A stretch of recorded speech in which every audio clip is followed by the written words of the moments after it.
You ask Tiger to solve. This deals with linear equations with one unknown. The final result is p equals 6.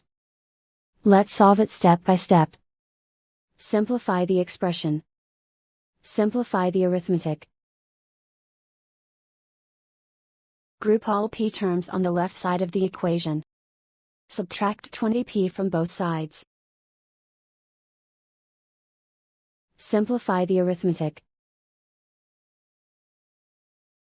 Group like terms. Simplify the arithmetic. Isolate the p. Divide both sides by 25. Simplify the fraction. Find the greatest common factor of the numerator and denominator. Factor out and cancel the greatest common factor.